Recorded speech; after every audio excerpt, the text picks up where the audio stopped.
Hai guys, Assalamualaikum, Naomi ni. Okay, hari ni Numi nak buat satu tutorial menggunakan You Glow Illuminator Focallure. So, produk ni Numi campur dengan foundation. Oh my god, banyak gila. No. I don't need this banyak gila. Okay, kita mix dua produk ni dan blend di wajah.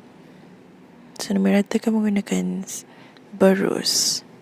Okay, so far the foundation blends very well.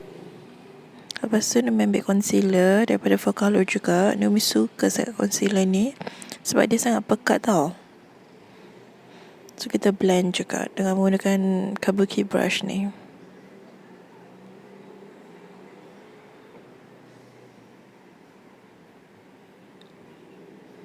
Bawah dagu jangan lupa untuk nampak runcing tu kan. Okay, next Numi ambil powder daripada Altea. This is in the coat translucent.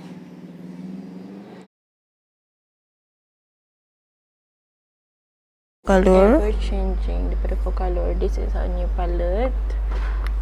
Yang ni tak pakai lagi. So dalam dia macam ni.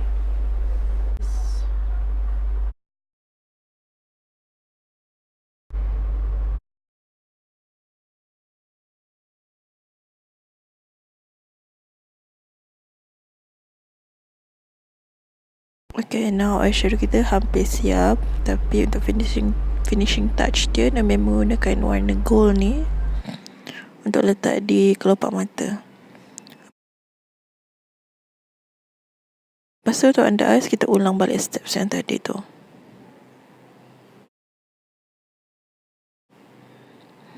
Eyeliner buat macam wing liner macam tu. Dan kita kepit peluh mata kita untuk letak falsies. Eyelash lashes. Untuk lipstick, Nami menggunakan lipstick daripada Laneige. Kita letak di bibir kita dan ratakan. Lepas tu Nami apply sedikit di pipi.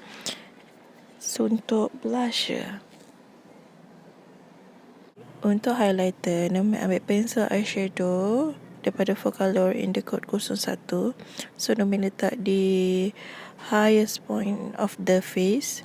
And then Numi spray finishing spray di wajah. So makeup kita hari ni dah siap. So what do you think guys? Okay tak? Numi suka finishing kulit Numi. Dia nampak matte dan juga sangat healthy glowing macam tu. Okay? The lips pun I suka. So far the ever changing eyeshadow pun best. So you guys can get the You Glow Illuminator di Focallure Malaysia. Alright, thank you for watching. Bye guys.